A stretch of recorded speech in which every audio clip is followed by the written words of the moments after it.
Film ini menceritakan tentang seorang ayah yang menyembunyikan rahasia besar tentang siapa dia sebenarnya dari istri dan dua anaknya.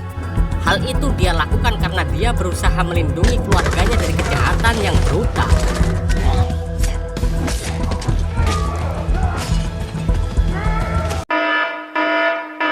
Film diawali dengan diperlihatkannya seorang pria yang bernama Hutch Mansell yang sedang melakukan aktivitas sehari-harinya.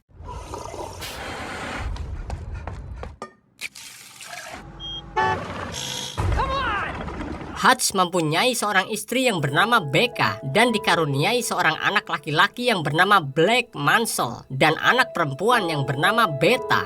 Namun terlihat hubungan rumah tangga Hutch dan Becca tidak cukup baik karena setiap harinya Hutch hanya fokus terhadap pekerjaannya saja.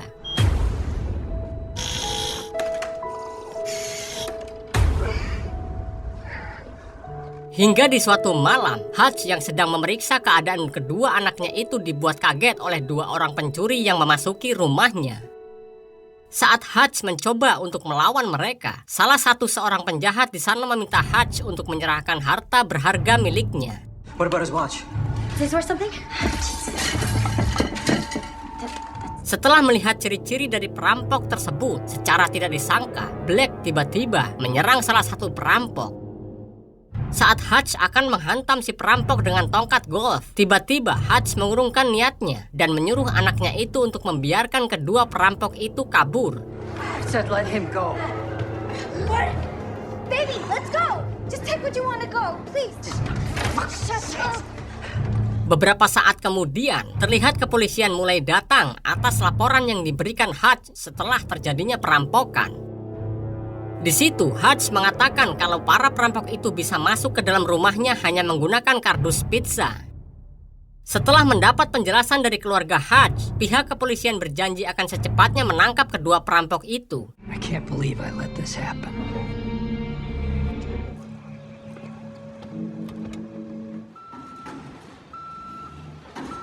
Pagi harinya, Blake yang mempunyai tugas sekolah untuk mewawancarai seorang veteran. Dia meminta Hutch untuk diwawancarainya.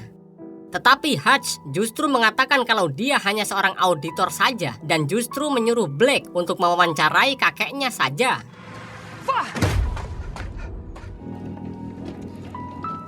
Have a good day. Have a great day. Saat Hutch hendak berangkat bekerja seperti biasa, tiba-tiba di hadapan Blake, Hutch diejek oleh salah satu tetangganya yang mengatakan kalau Hutch butuh kursus bela diri. Sembari menunjukkan mobil baru pemberian mendiang ayahnya.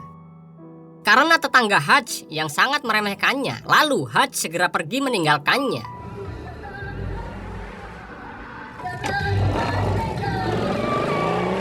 Hutch sendiri bekerja di sebuah perusahaan las. Setelah Hutch berada di ruangannya, dia didatangi oleh rekannya yang bernama Charlie Williams yang mengatakan kalau Blake menelponnya sembari mengejek sang ayah. Hal itu disebabkan karena Hutch tidak berani melawan penjahat yang merampok rumahnya. Now he says that you had the drop on one of them. Charlie yang prihatin terhadap Hutch lalu memperlihatkan sebuah pistol yang dia punya dan memberi arahan agar Hutch lain kali bisa menembak penjahat yang memasuki rumahnya. Sebelum pergi, Charlie memberikan pistol itu pada Hutch. Take it. I don't want it. Bukannya selalu membawa pistol pemberian Charlie untuk berjaga-jaga, anehnya di sini Hutch justru menyimpan pistol itu di dalam kotak sereal yang dia masukkan ke dalam lemari es. What do we got, a rat or a possum? Hey. Setelah itu, Hutch ditegur oleh pemilik perusahaan sekaligus ayah Charlie yang bernama Eddie Williams. Ternyata selama ini Hutch sudah bernegosiasi dengan Eddie untuk membeli perusahaan tersebut. Tetapi Eddie yang tidak punya pekerjaan lain meminta Hutch untuk tidak membeli perusahaan itu kecuali Hutch memberikan tawaran yang tinggi. Goddamn great offer. You know? Yeah, I gotcha. Look, let's talk about you want. Dan saat bekerja pun, Hutch terus-menerus terbayang dengan tato yang ada di salah satu penjahat yang berani memasuki rumahnya.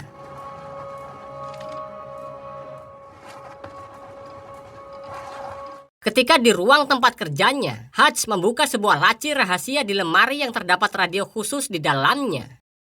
Ternyata saluran di radio itu langsung tersambung dengan saudara Hutch yang bernama Harry Mansell. Dan tanpa basa-basi, langsung menanyakan kronologi kejadian tentang perampokan yang terjadi di rumah Hutch. When you're officially dead, you got a lot of free time on your hands, you know? Long enough to know you're getting mighty good at that. Di situ, Hutch menjelaskan bahwa perampok yang memasuki rumahnya adalah sepasang suami istri, usia sekitar 30 tahun. Mereka berdua tampak putus asa dan membawa sebuah pistol kaliber tua berjenis 38 spesial buatan Smith & Wesson. Dan ternyata pistol yang dibawa mereka tidak ada satupun peluru di dalamnya. Word travels fast, huh? Empty. She had a gun. Mendengar hal tersebut, Harry mengatakan kalau pantas saja Hutch tidak melawan mereka berdua. Sebelum percakapan berakhir, Hutch diperingati Harry untuk tidak melakukan tindakan yang di luar nalar. I know what you're thinking about, and I wish you wasn't. Don't do nothing stupid, you hear me? 2 jam kemudian, terlihat Hutch mengunjungi ayahnya yang bernama David Mansell, yang kini tinggal di sebuah panti jompo.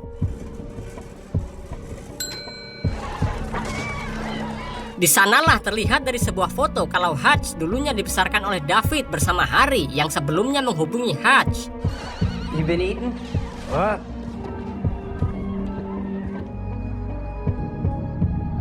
Saat Hutch baru saja pulang ke rumahnya, Hutch yang tahu kalau gelang kucing milik anaknya ternyata telah hilang. Dia pun segera pergi mencari kedua perampok itu. Karena Hutch mengira kalau gelang kucing milik Beta dicuri oleh mereka. Hutch pun kemudian kembali lagi ke kediaman sang ayah untuk mengambil beberapa barang serta pistol dan identitas David yang merupakan mantan agen FBI. Mengetahui hal tersebut, David yang terbangun dan tahu maksud dari Hutch menyuruhnya untuk segera menyelesaikan tugasnya.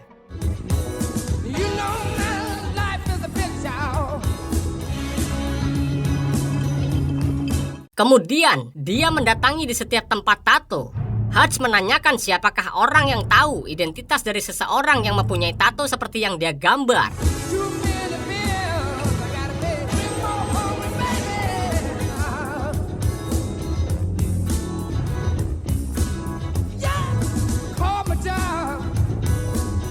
Hingga di salah satu tempat tato, Hutch ketahuan kalau dia membawa identitas FBI lama milik sang ayah.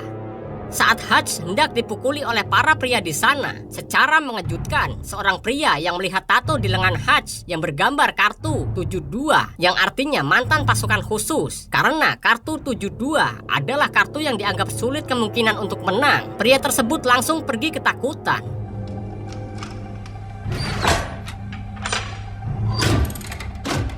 Melihat hal itu, si tukang tato pun segera memberitahu orang yang dicari oleh Hutch saat itu juga. Can I help you? Di tengah hujan yang deras, Hutch memasuki kediaman si perampok yang bernama Louis Martin dan langsung menghajarnya. I'm a family man. Di situ, Hutch meminta mereka untuk menyerahkan arloji miliknya dan gelang anak kucing Beta yang telah mereka curi.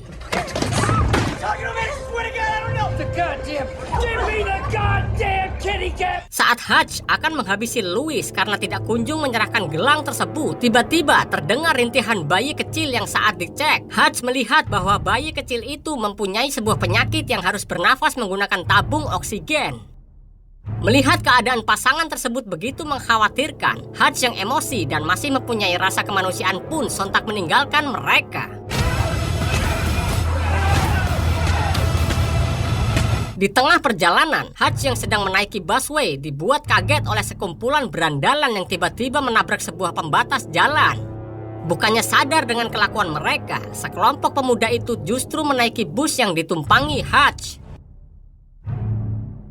Melihat sekelompok berandalan itu hendak mengeksekusi seorang wanita di dalam bus tersebut, Hutch segera meminta sang supir untuk keluar dari bis.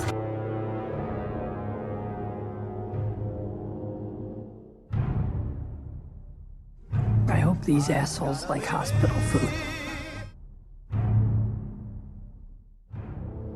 What are you still doing here, old man? I'm gonna fuck you up. Got it.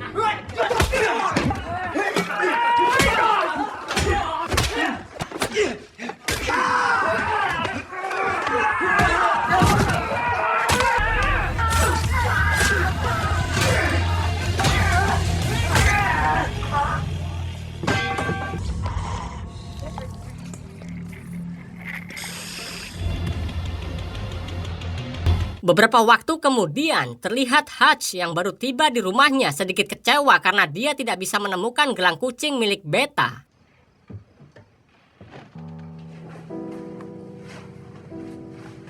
Di situ dia dikagetkan dengan Becca yang ternyata khawatir dengan keselamatan Hutch. Becca ini sebenarnya mengetahui identitas Hutch sebelumnya yang merupakan seorang pasukan khusus. Saat mengobati luka-luka Hutch, Beta mengatakan kalau dia sebenarnya sangat merindukannya.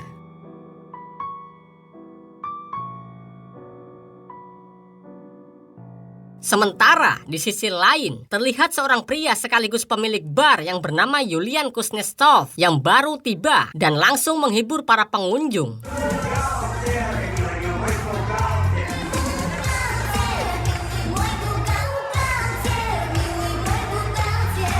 Setelah itu, Yulian menghampiri beberapa rekan bisnisnya yang merupakan para mafia kelas kakap yang beroperasi memperjualbelikan narkoba. Di situ, Yulian memperkenalkan tangan kanannya yang bernama Pavel. Вот какого хера у тебя уголек в команде? Вы довольны? Безопасность общака. Melihat barusan Yulian bernyanyi dan berdansa menghibur para penonton, para mafia itu meragukan diri Yulian yang asli karena ternyata dia merupakan mafia paling kejam di wilayah tersebut. Maka dari itu, secara mengejutkan, demi meyakinkan mereka, Yulian menjunuh salah seorang pria bertubuh kekar yang ada di belakangnya.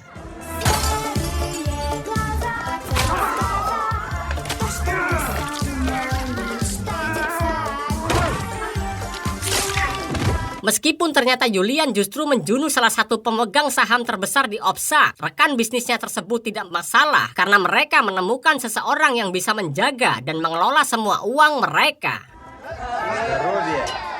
Tidak lama dari itu, Yulian mendapat telepon kalau adiknya sedang berada di rumah sakit. Ternyata adik Yulian yang bernama Teddy ini merupakan salah satu orang yang dihajar Hutch di bos tadi. Сколько нам еще сменять?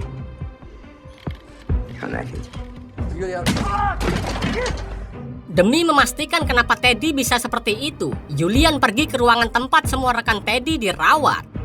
Setelah menghajar habis-habisan rekan Teddy, menurut informasi yang mereka berikan, Yulian seketika kaget saat mengetahui kalau Teddy dan kelompoknya dihajar oleh satu orang saja.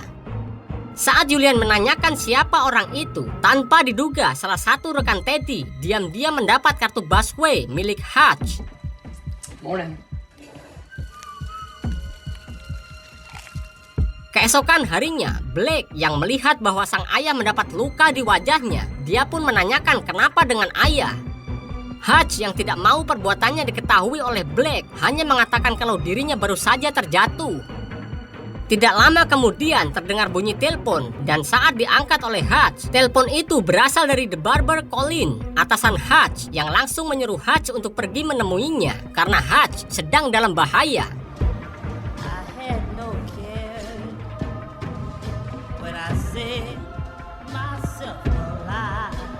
Setibanya di lokasi, Hutch akhirnya dapat bertemu langsung dengan Colin yang setelah sekian lama mereka tidak pernah bertemu.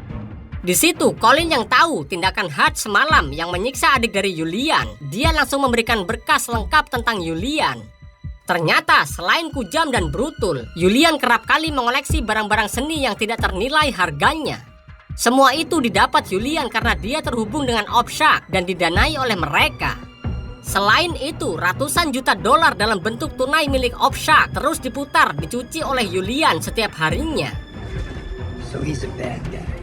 A connected, funded sociopath. Di waktu yang bersamaan, setelah menyelidiki lebih lanjut dari anak buahnya, Yulian hanya mendapat informasi tentang ayah dari Hutch. Mengetahui hal tersebut, Yulian menyuruh anak buahnya untuk segera mencari informasi pasti dari Hutch. Dengan mengirim sebuah link phishing pada pegawai kepolisian setempat dan mengancam pegawai itu. Dan secara tidak diduga, si pegawai yang hendak memberikan arsip keterangan dari Hutch Mansell harus menggunakan akses khusus. Tidak mau aibnya terbongkar, si pegawai itu pun pergi ke ruangan arsip untuk mencari keterangan lebih lanjut tentang Hutch.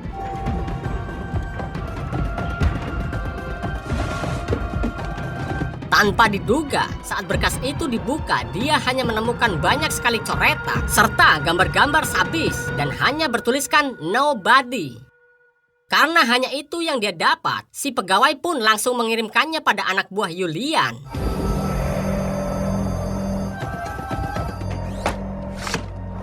Melihat hal tersebut, anak buah Julian yang ketakutan langsung pergi dari tempat itu dan menyerahkan semua informasi yang dia dapat pada Julian. I'm out. No need to pay. Good luck. Merasa ada hal yang tidak beres, Julian menghubungi Pavel dan memintanya untuk menangkap Hutch hidup-hidup. Yes, right there. It's wine. Yes, please. I am. It's beautiful. Beberapa waktu kemudian, saat Hutch hendak makan malam bersama keluarganya, Hutch yang melihat banyak sekali mobil berdatangan di luar rumahnya, segera membawa istri dan anaknya bersembunyi di ruangan rahasia. It's a game. Yes, is this a game, Hutch? Setelah mengunci ruangan tersebut, benar saja Pavel dan para anak buahnya pun segera memasuki rumah Hutch.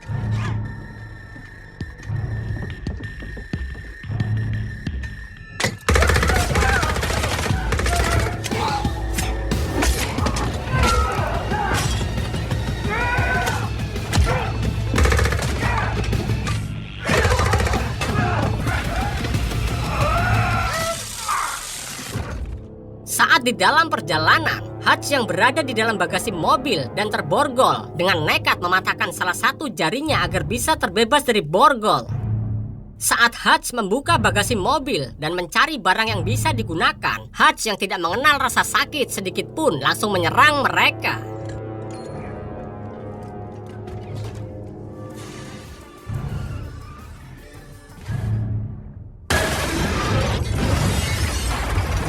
Setelah berhasil menghentikan laju mobil itu, Hutch keluar dan melihat kalau dua anak buah Pavel yang telah tewas.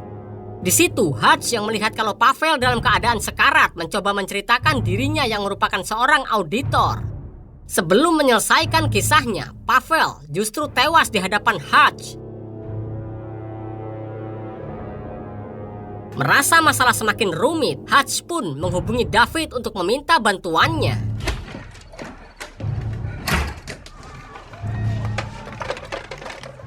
Sesampainya di rumah dan merasa keadaan rumah sudah aman, Hutch kemudian membuka pintu ruangan rahasia dan mengajak anak dan istrinya untuk keluar.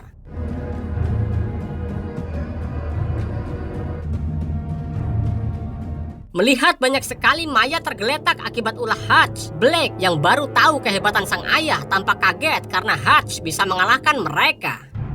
Demi keselamatan keluarganya, Hutch menyuruh Becca untuk membawa Blake dan juga Beta pergi keluar kota.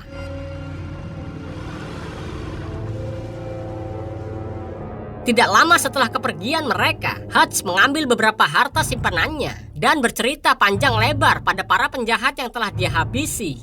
Di situ, tanpa diduga, masih ada salah seorang yang masih hidup dan mau mendengar cerita Hutch. There was this guy named Alan. Hutch bercerita ketika dirinya masih bertugas. Hutch yang akan mengeksekusi seorang kriminal bernama Alan mengurungkan niatnya karena melihat pernyataan Alan yang menyesali perbuatannya. Oleh karena itu, demi memastikan semua perkataan Alan, Hutch diam-diam memata-matai Alan yang mulai menjalani hidup normal bersama keluarganya. But in that moment, I wanted what Alan had. Sayangnya, belum juga Hutch selesai bercerita, salah seorang anak buah Pavel yang masih hidup tadi justru telah mati kehabisan darah. Disitulah tidak disangka, Hutch justru menemukan kalung kucing yang selama ini dia cari berada di kolong kursi. Setelah mengambil gelang kucing kesayangan Beta, demi menghilangkan jejak, Hutch segera menyetel sebuah piringan musik di depannya sekaligus membakar rumahnya. To myself, red roses forward, clouds of white. Karena kesal terhadap tetangganya beberapa hari lalu yang selalu pamer dan meremehkannya, Hutch langsung mencuri mobil tetangganya itu dan segera pergi dari tempat tersebut.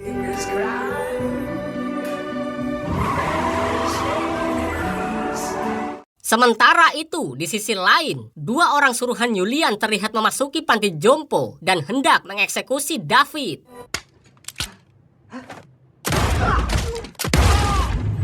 Please turn that shit down.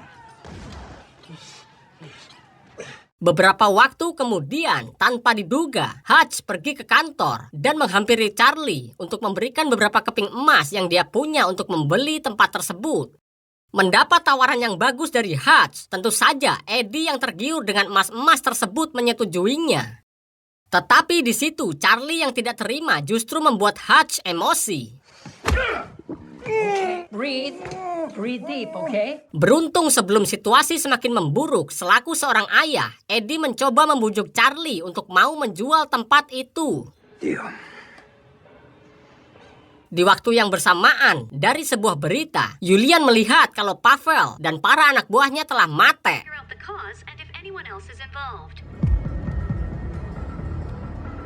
Keesokan harinya, terlihat Hutch sedang merakit berbagai macam senjata dan jebakan di dalam kantor yang baru saja dia beli.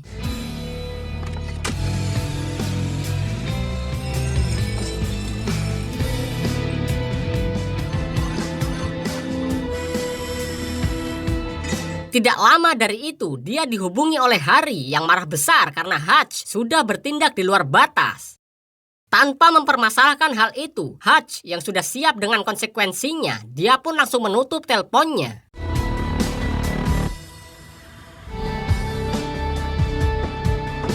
Beberapa jam kemudian terlihat Hutch memasuki kantor Julian dan membantai satu persatu para penjaga di sana.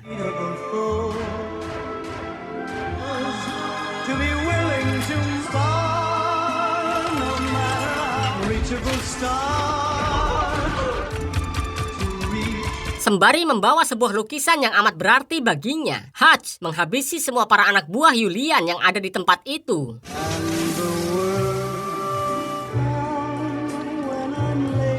Setelah menyirami bensin ke setiap sudut ruangan secara tidak disangka, Hutch membakar semua uang yang dikelola Julian dari OPSAK yang jumlahnya lebih dari ratusan juta dolar.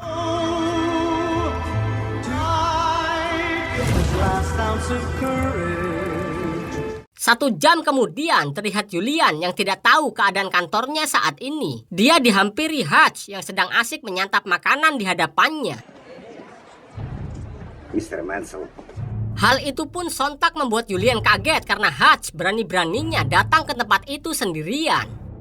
Di hadapan Julian, Hutch menunjukkan bahwa dia membawa sebuah ranjau darat berdaya ledak tinggi dan meminta Julian untuk mengobrol berdua dengannya. What say you and I have a moment?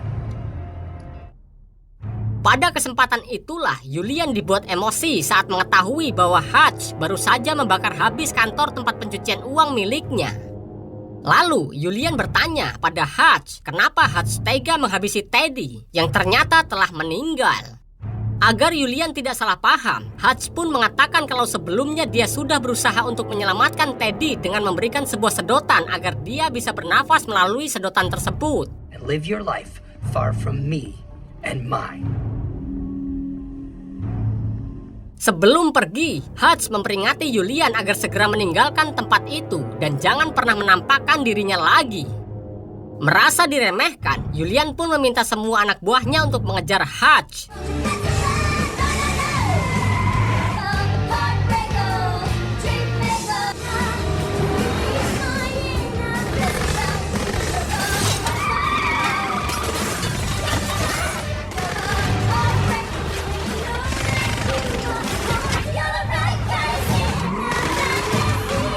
Hingga tanpa diduga, Hutch yang berhasil lolos sengaja membawa kelompok Julian ke gudang untuk mengeksekusi mereka semua. Hutch yang terdesak tiba-tiba ditolong oleh Harry dan juga David yang sudah menunggu kedatangan Hutch.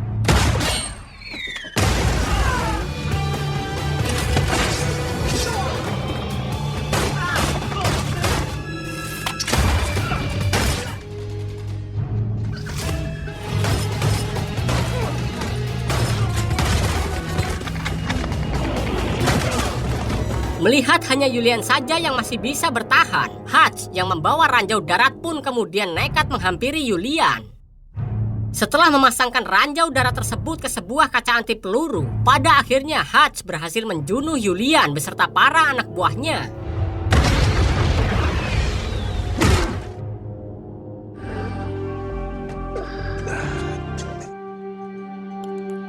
Agar Harry dan David tidak terbawa dalam kejadian itu, Hutch kemudian menyuruh mereka berdua untuk pergi. Setelah itu, Hutch menemukan seekor anak kucing di sana, lalu dia dihampiri oleh para kepolisian yang sengaja dihubungi oleh David. I'll try to get it right this time. Saat Hutch diinterogasi oleh dua orang detektif di hadapannya, Hutch hanya mengatakan kalau dirinya bukanlah siapa-siapa. Tidak lama kemudian, kedua detektif itu mendapat telepon dari atasan mereka yang menjelaskan diri Hutch yang sebenarnya. Sometimes you see me, you understand me now. 3 bulan kemudian, terlihat Hutch dan Becca berniat untuk membeli rumah baru yang terletak di luar kota. Di situ mereka bertanya pada si maklar apakah rumah itu memiliki ruangan rahasia. Dan di tempat lain, terlihat David dan juga Harry yang sedang berada dalam perjalanan yang akan menghampiri Hutch karena ternyata masalah mereka yang belum selesai. Kemudian, film pun berakhir.